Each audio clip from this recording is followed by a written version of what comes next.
Hola, mi nombre es Hilda Abigail Díaz de León Juárez, soy estudiante de la licenciatura en Nutrición y vamos a presentar la evidencia de aprendizaje de la unidad 2 de la materia de Salud Pública y Epidemiología.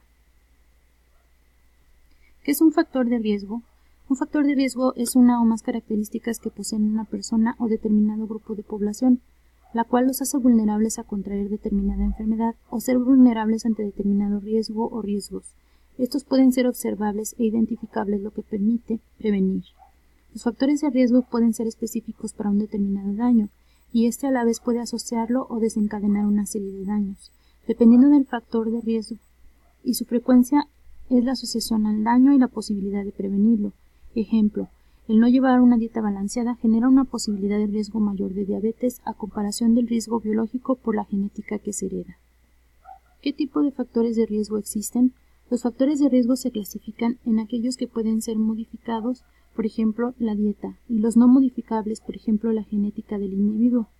3 ejemplos de factores modificables son hábitos alimenticios, dieta y ejercicio, y 3 factores no modificables son la herencia, la pobreza, la cual es un riesgo para la desnutrición, y las cardiopatías congénitas.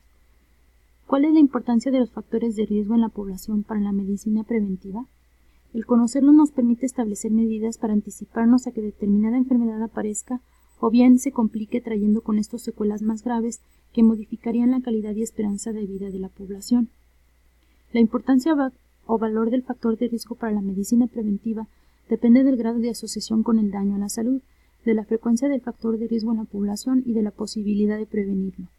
Dentro del sistema de salud, al conocer los factores de riesgo, podremos a. Aumentar la cobertura, modificar los factores de riesgo, adiestrar al personal de salud, educar en el autocuidado y atención de la familia y brindar atención comunitaria. ¿Qué significa promoción a la salud? La promoción a la salud es un conjunto de intervenciones sociales y ambientales destinadas a beneficiar y proteger la salud y la calidad de vida individuales mediante la prevención y solución de las causas primordiales de los problemas de salud, y no centrándose únicamente en el tratamiento y la curación. ¿Qué significa prevención? Menciona los 3 tipos de prevención previamente analizados. Prevención es tomar las medidas precautorias necesarias y más adecuadas con la misión de contrarrestar un prejuicio o algún daño que pueda producirse. La prevención primaria son las acciones que se implementan antes de que ocurra una enfermedad. Son estrategias utilizadas para evitar que la enfermedad se presente. Implica promoción a la salud como saneamiento al aire y vacunas. La secundaria es limitar el impacto que produce una enfermedad. Son estrategias que impiden el progreso de la enfermedad y prevenir el surgimiento de posibles complicaciones, como las mamografías para detectar el cáncer de mama y los tratamientos en las primeras fases de esta enfermedad. La terciaria son acciones que implican disminuir las secuelas de la enfermedad en el paciente, rehabilitación o el manejo de enfermedades crónicas como la diabetes. La norma 043 de la Secretaría de Salud nos habla de: el propósito de esta norma es establecer los criterios generales que unifiquen y den congruencia a la orientación alimentaria dirigida a brindar a la población opciones prácticas con respaldo científico para la integración de una alimentación correcta que pueda adecuarse a sus necesidades y posibilidades, así como elementos para brindar información homogénea y consistente, para coadyuvar y promover el mejoramiento del estado de nutrición de la población y a prevenir de problemas de salud relacionados con la alimentación. La orientación alimentaria es prioritaria y debe proporcionarse a toda la población. Es conveniente que atienda los intereses del público en general, de los grupos vulnerables en especial, y que tome en cuenta a la industria y a otros grupos interesados. ¿Cómo se deben basar los contenidos de orientación alimentaria? Se deben basar en la identificación de grupos de riesgo, desde el punto de vista nutricio, la evaluación del estado de nutrición, la prevalencia y magnitud de las enfermedades relacionadas con la nutrición de la población, y por último la evaluación de la disponibilidad y capacidad de compra de alimentos por parte de los diferentes sectores de la población.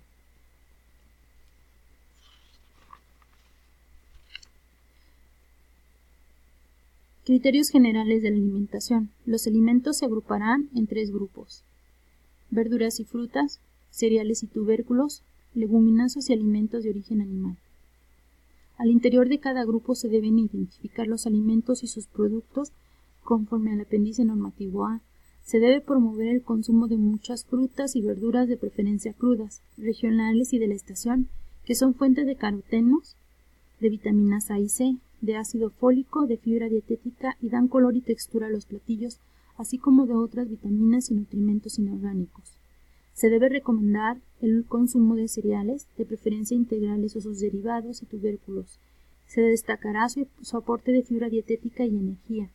Se debe promover la recuperación del consumo de la amplia variedad de frijoles y la diversificación en otras leguminosas, lentejas, habas, garbanzos y arvejas por su alto contenido de fibra y proteínas.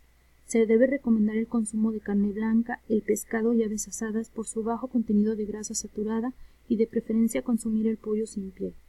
En el caso de la población adulta se debe recomendar la moderación en el consumo de alimentos de origen animal por su alto contenido de colesterol y grasas saturadas.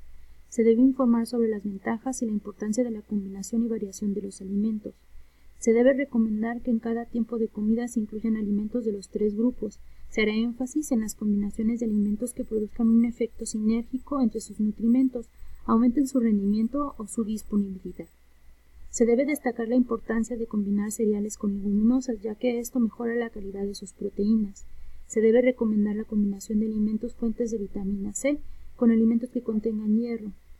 Se debe insistir en la importancia de variar la alimentación e intercambiar los alimentos dentro de cada grupo, lo cual diversifica la dieta. Aumentar la ingestión de líquidos, sobre todo agua, y vida sueroral, evitando alimentos irritantes o ricos en fibra insoluble. Se deben indicar las señales de riesgo de obesidad. Se deben señalar las dietas que carecen de fundamento científico. Se debe orientar a las personas para restringir el consumo de productos con carbohidratos fermentables, así como de alimentos de sabor agrio, sobre todo entre comidas, para prevenir las caries. Se debe orientar a las personas para cepillar en forma adecuada sus dientes, principalmente después del consumo de cualquier alimento. Se debe promover la actividad física en las personas de acuerdo a su edad y las condiciones físicas y de salud en general. Se debe promover la vigilancia del índice de masa corporal y de la circunferencia de cintura en adultos para conocer el estado de nutrición en que se encuentra. Se deberá señalar que los niños y las niñas en edad preescolar y las mujeres en edad reproductiva, particularmente la mujer embarazada, están en riesgo de padecer anemia, por lo que pueden requerir suplementación con hierro bajo estricta vigilancia médica. Se deberá informar acerca de la importancia de limitar al mínimo posible la ingestión de alimentos con alto contenido de azúcares refinados, colesterol, ácidos grasos saturados, ácidos grasos trans, sal y recomendar la utilización preferente de aceites vegetales. Se debe promover el consumo de verduras, frutas y leguminosas como fuente de fibra dietética y nutrimentos antioxidantes. Asimismo, se promoverá el consumo de cereales integrales y sus derivados como fuente de fibra dietética.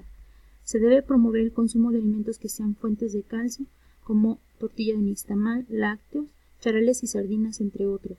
Se deberán recomendar formas de preparación de alimentos que eviten el uso excesivo de sal, así como la técnica correcta para desalar los alimentos con alto contenido de sodio.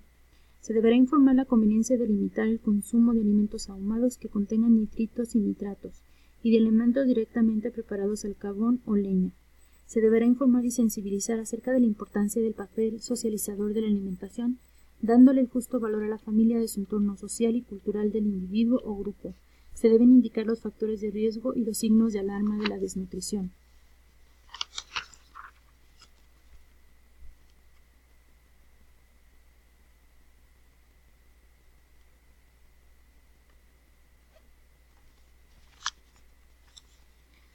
En las mujeres embarazadas se debe indicar que la mujer embarazada debe adecuar el consumo de alimentos de acuerdo con su peso pregestacional y con el trimestre de embarazo en que se encuentra. Se debe enfatizar en las medidas indicadas en la norma 007 de la Secretaría de Salud, atención de la mujer durante el embarazo, parto y puerperio y del recién nacido, criterios y procedimientos para la prestación del servicio y en particular en lo que se refiere a la prevención de la anemia. En mujeres en periodo de lactancia se debe indicar que la práctica de la lactancia incrementa las necesidades de energía, proteína y calcio por arriba incluso de las necesidades de una mujer embarazada. Por lo tanto, debe aumentar el consumo de alimentos y líquidos. De acuerdo a los grupos de edad, en el grupo de edad menor de 6 meses, se debe destacar que el crecimiento es uno de los factores que aumentan las necesidades nutricias del niño o de la niña. Se debe promover que el lactante se alimente exclusivamente con leche materna a libre demanda hasta el 4º o 6º mes de vida, y si es posible, después de esta edad, además de otros alimentos, continuar con la lactancia materna hasta el año de edad. En el grupo de edad de 6 a 8 meses se debe destacar que el niño o la niña, además de leche materna, debe recibir otros alimentos preparados en forma adecuada, a partir del cuarto o sexto mes de vida. En el grupo de edad de 9 a 12 meses se debe promover que antes de amamantar al niño o a la niña debe dársele de la misma comida que consume el resto de la familia, adecuando la preparación, utensilios, cantidades y el número de comidas, de acuerdo con sus necesidades. Se recomendará el uso de tazas, vasos y cucharas para la ingestión de líquidos en lugar de biberones, y se debe promover que la familia propicie un ambiente afectivo al niño o a la niña a la hora de tomar sus alimentos, así como permitirle experimentar los estímulos sensoriales que le proporcionan los alimentos, incluyendo su manipulación. También se indicará que se deben respetar dentro de lo razonable sus gustos, preferencias y expresiones de saciedad. En el grupo de edad de 1 a 4 años 11 meses se debe promover que la familia propicie un ambiente afectivo al niño o a la niña a la hora de tomar sus alimentos, así como permitirle experimentar los estímulos sensoriales que le proporcionan los alimentos, incluyendo su manipulación. También se indicará que se deben respetar dentro de lo razonable sus gustos, preferencias y expresiones de saciedad. Se debe indicar que en esta etapa el niño o la niña disminuye su ingestión diaria, pues el crecimiento se desacelera. La comida se deberá ofrecer en bocados pequeños y concediéndole el tiempo suficiente para ingerirla. Se debe fomentar en el niño el ofrecerle la misma comida que ingiere el resto de la familia, adecuando a sus necesidades las porciones o el número de comidas, que son 3 comidas mayores y 2 colaciones, y los utensilios. En el grupo de edad de 5 a 9 años 11 meses se debe promover la vigilancia de la alimentación del niño o niña. Se señalará que el niño o niña en esta etapa tienen inclinación hacia algunos alimentos con sabores dulces, salados o ácidos, por lo cual se debe orientar hacia la moderación en su consumo, para que estos productos no reemplacen a otros alimentos. Se debe promover el hábito de desayunar antes de ir a la escuela. Se insistirá en la necesidad de incluir refrigerios de fácil conservación y preparados con higiene. En el grupo de edad de 10 a 19 años 11 meses se debe informar que durante esta etapa se desacelera el crecimiento, por lo cual se produce un aumento de las necesidades nutricias, que deberán cubrirse con una mayor cantidad de alimentos. Se debe orientar a este grupo de edad para que seleccione, prepare y consuma alimentos variados y en condiciones higiénicas. Se debe recomendar que, de acuerdo a la disponibilidad familiar en esta etapa, reciba mayor cantidad de la comida habitual, con énfasis en los alimentos de mayor contenido de hierro, calcio y ácido fólico. En el grupo de edad de 20 a 59 años 11 meses, se debe orientar principalmente a la mujer acerca de las principales fuentes dietéticas de calcio, hierro y ácido fólico. Se deberá indicar a las personas que realizan actividad física que debido a su mayor gasto energético es necesario que consuman mayor cantidad de alimentos y líquidos, lo que les permitirá reponer la energía a los electrolitos perdidos durante la sudoración excesiva. Se indicará que las necesidades de proteínas y de los demás nutrimentos son proporcionales en base a la ingesta calórica a las de personas con actividad física normal.